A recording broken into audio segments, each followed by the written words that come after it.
एक साधु देश भ्रमण के लिए पैदल निकला हुआ था। एक बार रात हो जाने पर वो किसी गांव में आनंद नाम के व्यक्ति के दरवाजे पर रुका। आनंद ने साधु की खूब सेवा की। दूसरे दिन आनंद ने बहुत सारे उपहार देकर साधु को विदा किया। साधु ने आनंद के लिए प्रार्थना की, भगवान करे तू दिनों दिन बढ़ता ही रहे। साधु की बात सुनकर आनंद हंस पड़ा और बोला, अरे महात्मा जी, जो है ये भी नहीं रहने वाला। साधु आनंद की ओर देखता रह गया और वहां से चला गया। 2 वर्ष बाद साधु फिर आनंद के घर आया और देखा कि सारा वैभव समाप्त हो गया है। पता चला कि आनंद अब बगल के गांव में एक जमींदार के यहाँ नौकरी करता है। साधु आनंद से मिलने गया। आनंद ने अभाव में भी साधु का स्वागत किया। झोपड़ी में फटी चटाई पर बिठाया, खाने के लिए सूखी रोटी दी। दूसरे दिन जाते समय साधु की आंखों में आंसू थे। साधु कहने लगा, हे भगवान, ये तूने क्या किया? आनंद पुनः हंस पड़ा और बोला, महाराज, आप क्यों दुखी हो रहे हैं? महापुरुषों ने कहा है कि भगवान इंसान को जिस हाल में रखे, इंसान को उसका धन्यवाद करके खुश रहना चाहिए। समय सदा बदलता रहता है और सुनो, ये भी नहीं रहने वाला। साधु मन ही मन सोचने लगा, मैं तो केवल भेष से साधु हूं, सच्चा साधु तो तू ही है आनंद। कुछ वर्ष बाद साधु फिर यात्रा पर निकला और आनंद से मिला तो देखकर हैरान रह गया कि आनंद अब तो जमींदारों का जमींदार बन गया है।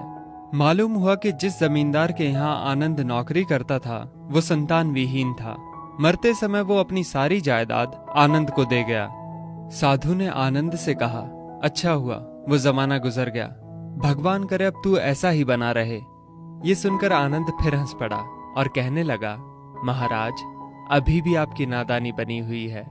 साधु ने पूछा, क्या ये भी नहीं रहने वाला? आनंद ने उत्तर दिया, हाँ, या तो ये चला जाएगा या फिर इसको अपना मानने वाला ही चला जाएगा। कुछ भी रहने वाला नहीं है, और अगर शाश्वत कुछ है तो वो है परमात्मा, और उस परमात्मा की अंश आत्मा।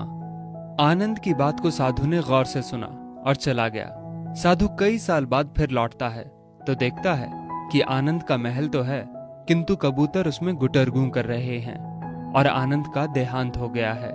बेटियां अपने अपने घर चली गईं, बूढ़ी पत्नी कोने में पड़ी है।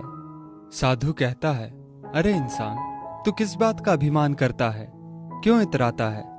यहाँ कुछ भी टिकने वाला नहीं है। दुख या सुख कुछ भी सदा नहीं रहता। तू सोचता है पड़ोसी मुसीबत में है और मैं मौज में हूं, लेकिन सुन, ना मौज रहेगी और ना ही मुसीबत। सच्चे इंसान वे हैं जो हर हाल में खुश रहते हैं। मिल गया माल तो उस माल में खुश रहते हैं, और हो गए बेहाल तो उस हाल में खुश रहते हैं। साधु कहने लगा, धन्य है आनंद तेरा सत्संग, और धन्य है तुम्हारे सतगुरु।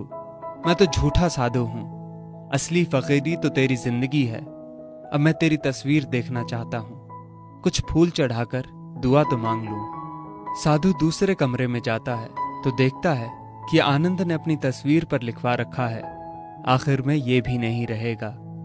खूबी और खामी दोनों ही होती है हर इंसान में। जो तराशता है उसे खूबी नजर आती है, और जो तलाशता है उसे खामी नजर आती है। दोस्तों, इस वीडियो को लेकर आपकी क्या राय है, नीचे कमेंट करके जरूर बताइएगा।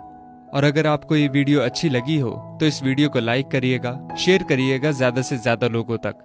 और ऐसी ही और भी इंस्पिरेशनल वीडियोस के लिए सब्सक्राइब करें हमारे YouTube चैनल को और Facebook पर फॉलो करें हमारे पेज को। धन्यवाद।